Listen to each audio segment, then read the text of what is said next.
And the head of NATO stresses the need to ensure Ukraine gets enough weapons to keep up a punishing counteroffensive against Russia.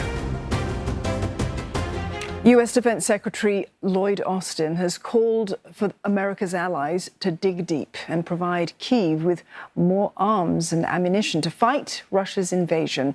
And NATO Secretary General Jens Stoltenberg echoing that sentiment, saying Western support for Ukraine is making a difference on the battlefield. And that's as NATO defense ministers meet in Brussels to discuss the bloc's future relations with Ukraine.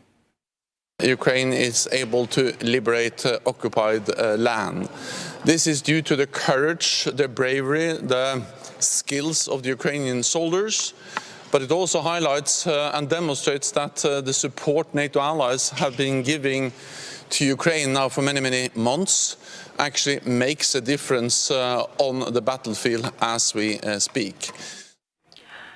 The NATO meeting also comes ahead of a summit next month in Lithuania, where US President Joe Biden and his counterparts will gather in a symbolic show of support for Ukraine.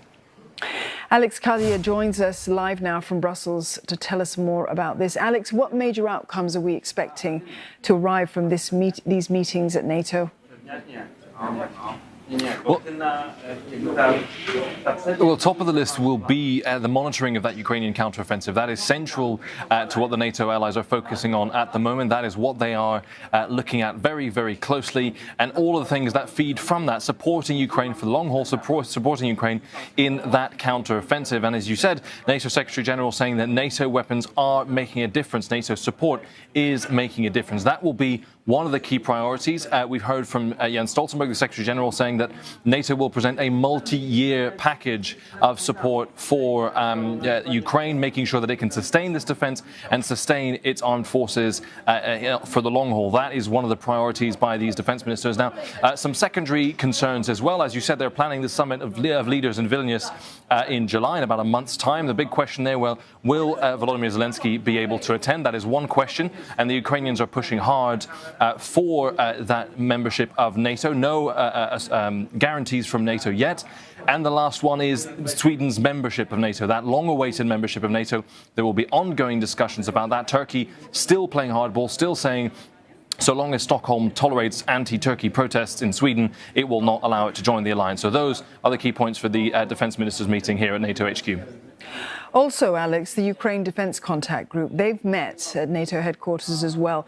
US Defense Secretary Lloyd Austin is asking allies for more ammunition support. What else was discussed, though, at the meeting?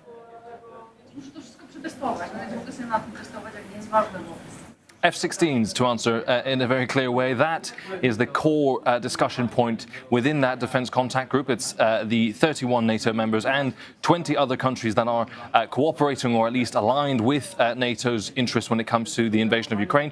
F-16s training, the plan is in place now. We heard from the Dutch a couple of days ago, and the Dutch defense minister confirming this morning in their joint venture with Denmark, Canada and other countries to provide F-16 training this summer. That is the timeline for those Ukrainian pilots. So that will be one of the crucial issues and discussed at the contact group. We heard the Dutch defense minister saying that she would update the alliance on the progress of that mission, clearly stating that the training will begin this summer. Now, that won't necessarily impact the counteroffensive in the short term. That is something that will have to wait a little bit longer, but it is a long and complicated process to get that training up and running. We also are understanding that Germany and Poland have discussed within the contact group how to maintain the supply of Leopard tanks to the Ukrainians. Obviously, with the counteroffensive, those tanks are in action, and maintaining that flow or that maintenance of those tanks is a crucial issue discussed. So all of that is the context of the counteroffensive right now and Ukraine's defense for the next few months and years.